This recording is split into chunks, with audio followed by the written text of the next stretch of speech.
Bismillah ar-Rahman ar-Rahim. Assalamu alaikum, my third secondary students. Welcome to the second semester of Durus Online. Today we're still in Unit 6 and our lesson today is only writing and it's all taken from your book Traveler 6. So what we will learn today, we got two objectives and both are related to writing. So number one, we're going to write an informal letter based on a prompt, which is mainly a little bit formal and informal at the same time, but it is based on some information or a table or a rubric. Two, we're going to use some appropriate phrases in writing a letter. So we're going to learn some new words that can help us write, comprehensive and coherent writing. So what we're gonna study today is all about expository paragraph. What is an expository paragraph? As you can see, we're using graphs and statistics here that help us really write about some thesis or some markets or some stock stuff in some kind of expository way. So the expository paragraph is an essay that explains and analyzes a topic, giving you information.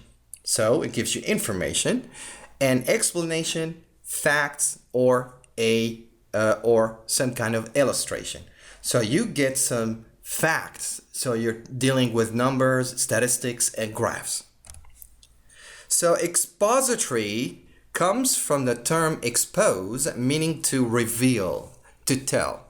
So although explaining a topic can be done in several ways, the most common approach to developing an expository paragraph requires using specific details and examples.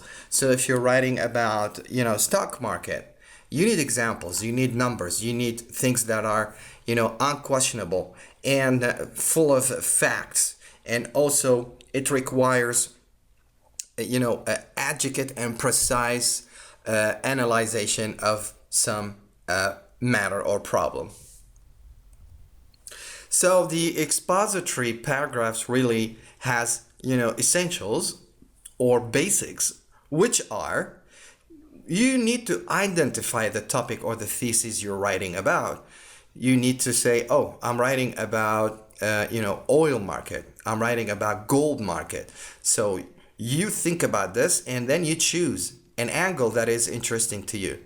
If you're writing about gold, what is something interesting to you? The gold is a good way to reserve money and save money. Some people use it to save money because it is most of the time gold goes up.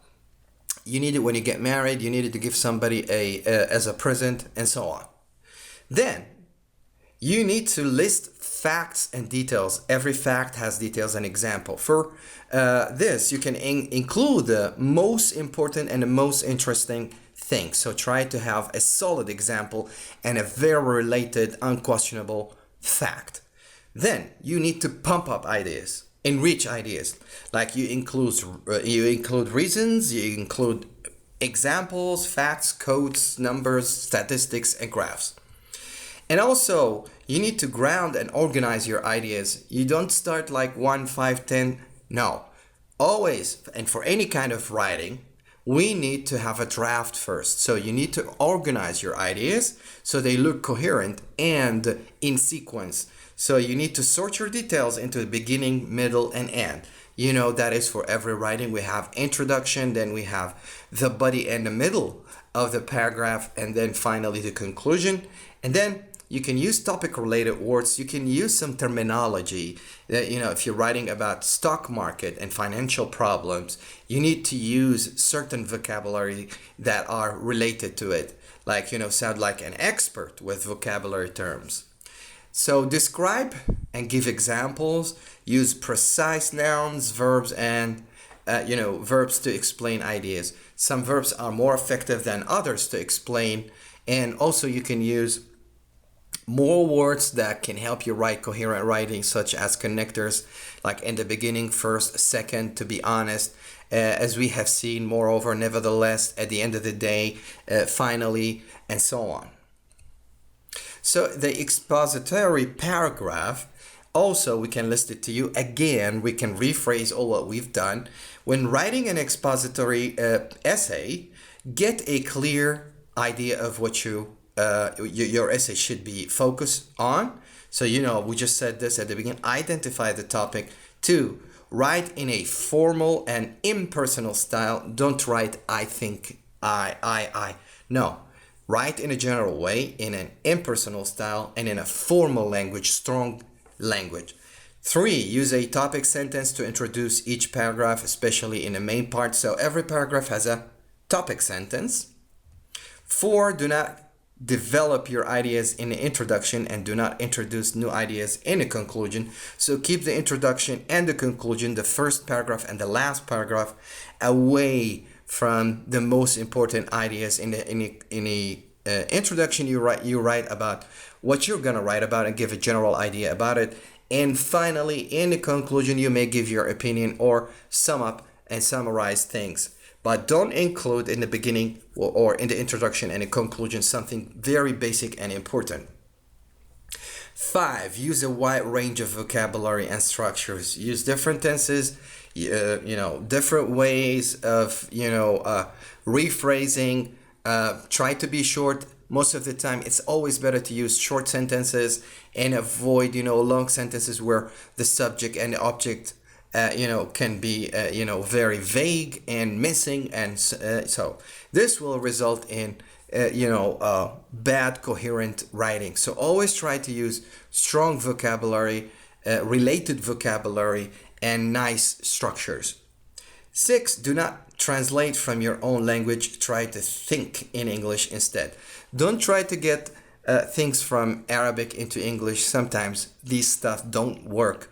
Like you can't say from here to here and translate it into English. We can say this in Arabic, but it doesn't work in English. Try to think in English. So let's take an informal letter, okay, about some entrepreneur and employee. So the entrepreneur is somebody who is a businessman or a small businessman. An employee, he belongs to some kind of company. So let's read about this. A current trend in the UK is to encourage school leavers and new graduates to become entrepreneurs and run their own businesses. In fact, an academy has been established to teach young people how to become entrepreneurs. What factors have contributed to this trend? Discuss giving examples. So it's about people who want to become small businessmen, like entrepreneurs, or want to go and find a job in a company and be, employees. Discuss this and give examples. So let's write this in a form of expository paragraph. Here, in the introduction paragraph, we're trying to hook and build the sentences or the thesis statement or the topic sentence of the introduction. In recent years, a growing number of young people have started setting up and running their own businesses. This trend can be attributed to economic factors as well as the changing workforce needs of many industries. Young people are amongst the hardest hit, with unemployment of 16 to 24-year-olds at a recent high or at a record high. Possibly the most significant factor is the current economic climate, which has put a strain on employment. Many people are losing their jobs as both the commercial and public sector struggle to survive in a recession. In particular, school leavers and new graduates are most affected as they're coming into a job market with little or no work experience or skills.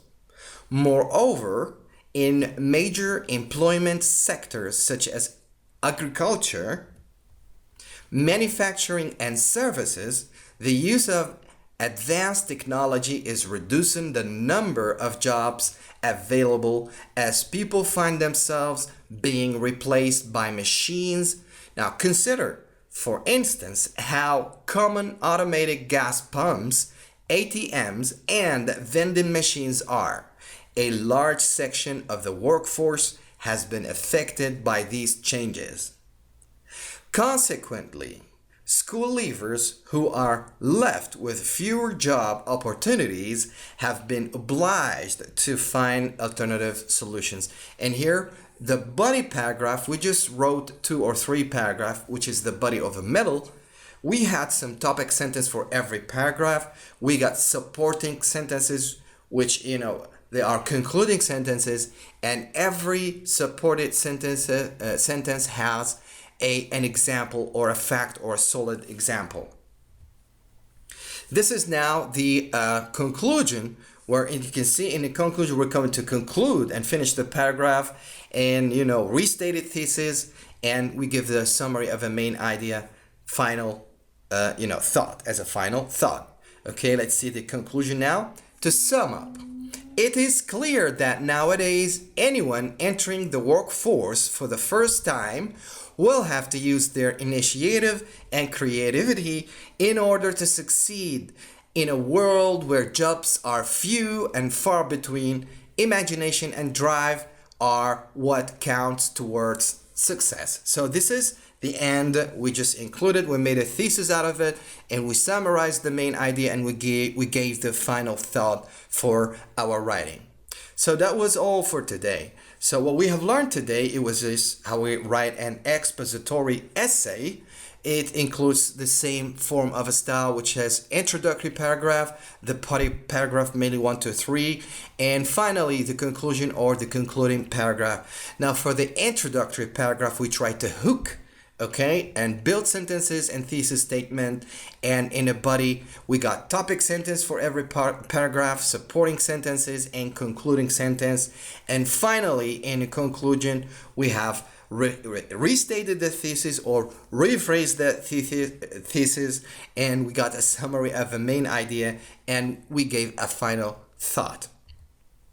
These are the references: Traflos 6 student book and some of the teacher's guidebook, some photos and pictures from Google Art.